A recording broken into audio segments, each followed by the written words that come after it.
Assalamualaikum warahmatullahi wabarakatuh.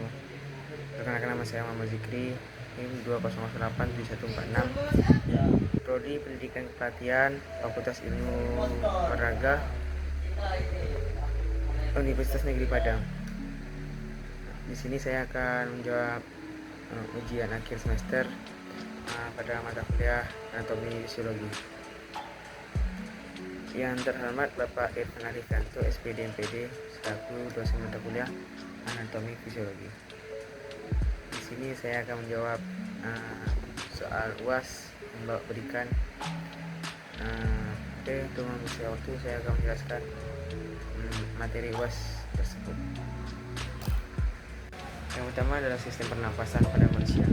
Adalah sekumpulan organ yang terlihat dalam proses pertukaran gas oksigen dan karbon dioksida dalam darah.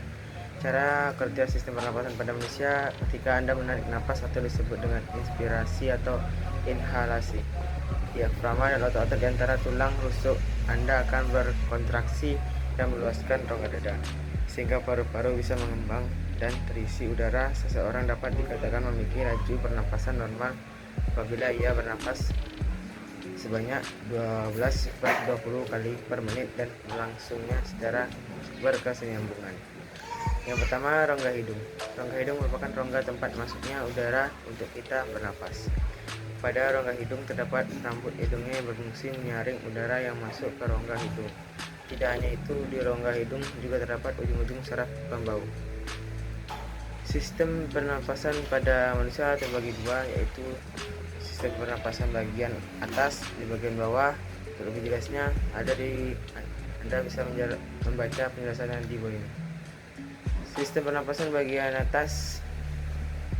Beberapa organ dalam sistem pernapasan bagian atas antara lain adalah: yang pertama, rongga hidung. Organ ini memiliki selaput lendir dan rambut-rambut halus yang berfungsi untuk menyebab partikel debu atau kotoran pada udara yang masuk ke hidung. Yang kedua, sinus. Sinus adalah rongga yang berisi udara di dalam tulang kepala. Organ ini membantu mengatur suhu dan kelembapan udara yang Anda hirup. Yang ketiga, organ ini memiliki peran dalam mengumpulkan udara yang masuk dari hidung atau mulut untuk diteruskan ke trakea. Yang ketiga, laring. Laring adalah ruangan kecil sebelum trakea yang berisi pita suara. Sistem pernapasan bagian bawah. Beberapa organ dalam sistem pernapasan bagian bawah antara lain adalah: yang pertama, organ ini merupakan jalan bernapas utama menuju paru-paru yang terletak di tenggorokan, tepatnya di bawah laring. Yang kedua, bronkus kiri dan kanan adalah cabang dari trakea yang berfungsi untuk meneruskan udara ke paru-paru. Bronkus memiliki banyak cabang kecil di bawahnya. Cabang terkecil bernama bronchiolus. Yang ketiga, paru-paru.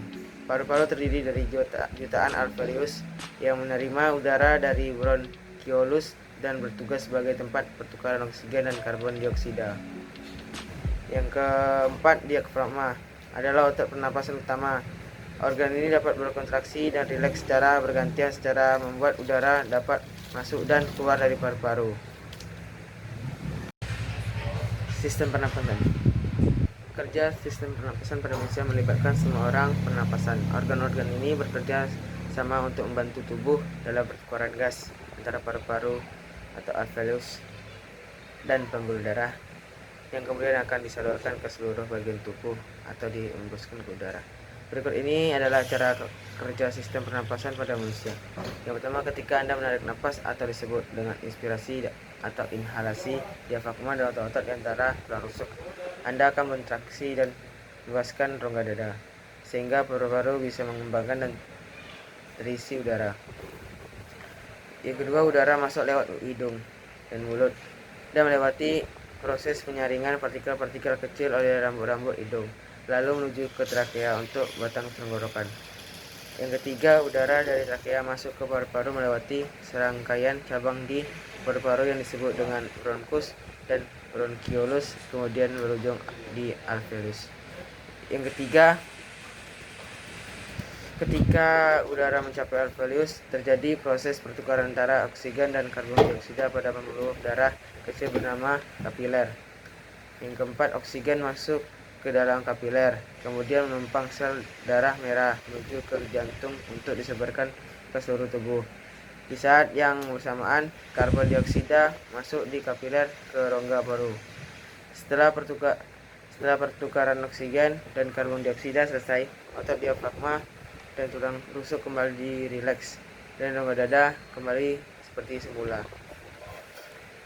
Selain berperan dalam pertukaran udara dan gas, sistem pernapasan juga berperan dalam memelihara dan menyeimbangkan kondisi di dalam tubuh agar tetap stabil. Dalam istilah medis, kemampuan menyeimbangkan kondisi ini disebut hemostasis. Sistem pencernaan manusia berperan penting dalam mencerna makanan dan minuman, menjadi energi serta berbagai jenis nutrisi yang diperlukan tubuh.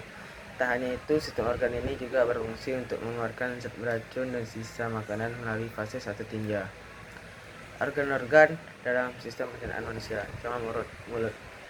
Proses pencernaan manusia dimulai dari waktu makan, digigit, dikunyah, dan dihaluskan di dalam mulut. Makanan yang bercampur dengan air liur akan dipecah menjadi potongan-potongan kecil, sehingga lunak dan mudah ditelan. Yang kedua, kerongkongan atau esophagus. Makanan dan minuman ditelan akan melewati kerongkongan.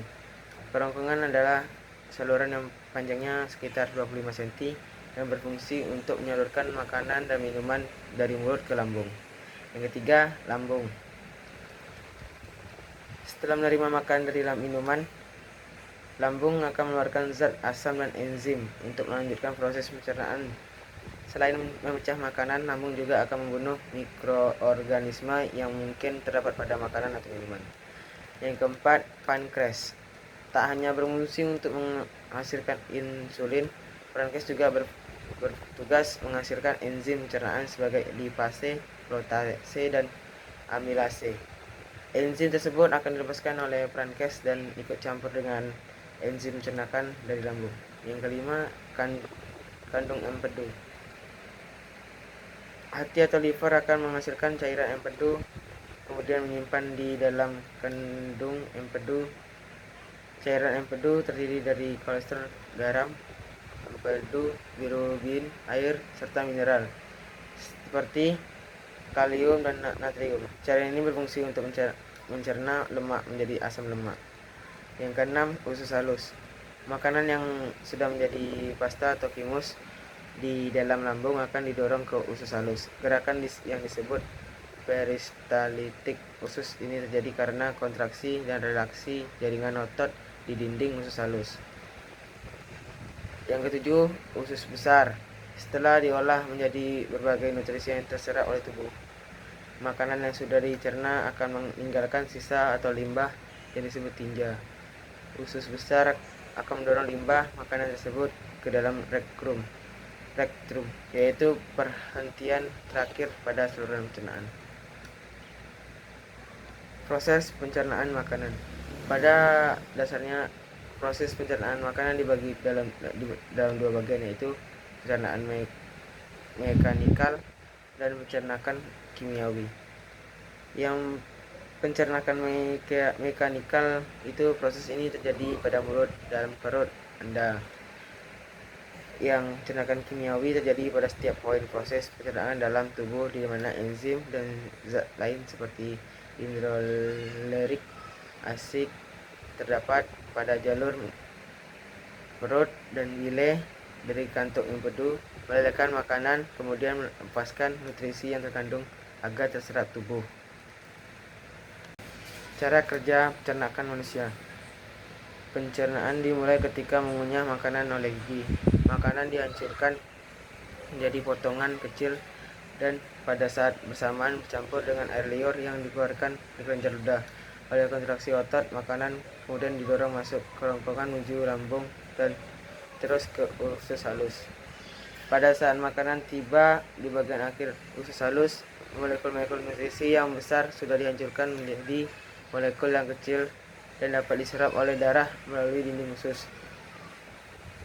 Darah mengangkut nutrisi ke organ hati, kemudian ke sel-sel tubuh. Makanan atau nutrisi yang tidak terserap masuk ke dalam usus besar, di mana sebagian besar air diserap kemudian oleh tubuh sebelum sisanya terbuang melalui anus sebagai fases atau tinja.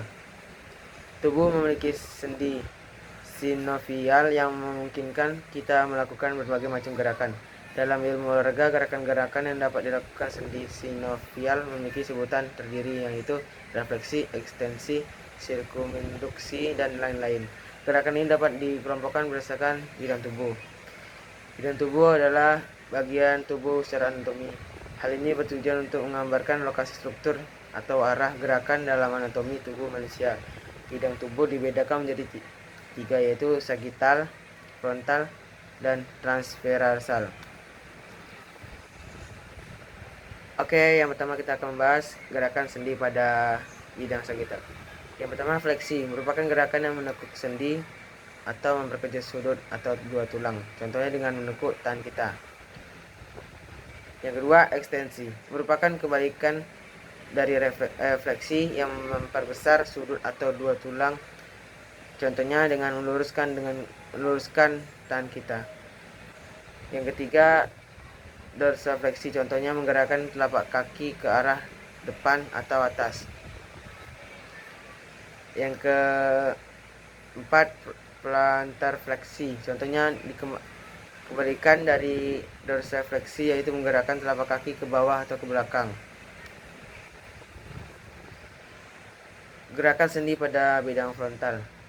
Yang pertama, adduksi menggerakkan anggota gerak mendekati bagian tengah tubuh. Abduksi menggerakkan anggota gerak menjauhi bagian tengah tubuh. Elevasi menggerakkan tulang belikat ke atas. Depresi menggerakkan tulang belikat ke bawah. Inversi menggerakkan sendi kaki ke arah dalam. Eversi menggerakkan sendi ke arah luar. Protraksi menggerakkan tulang belikat ke depan menjauhi tubuh. Retraksi menggerakkan tulang belikat ke bawah mendekati tubuh. Gerakan sendi pada bidang transvers. A. Rotasi menggerakkan sendi dengan cara memutar pada sumbu vertikal tulang. Gerakan rotasi dapat bergerak ke dalam internal maupun keluar eksternal.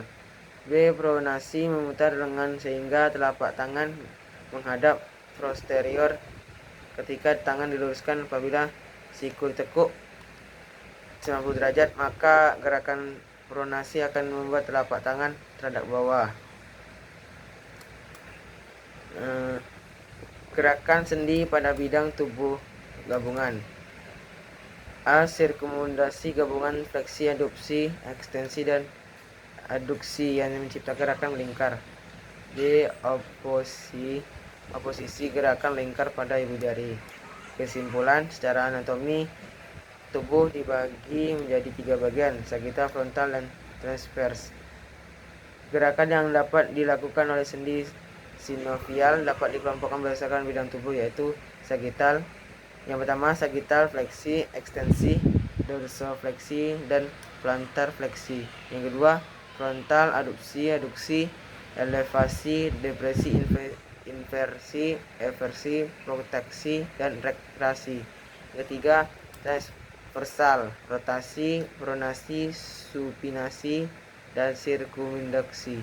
Yang keempat, multiplanar, sirkuminduksi, dan oposisi. Oke, sekian dari saya, kurang lebihnya saya mohon maaf. Saya akhiri dengan wassalamualaikum warahmatullahi wabarakatuh.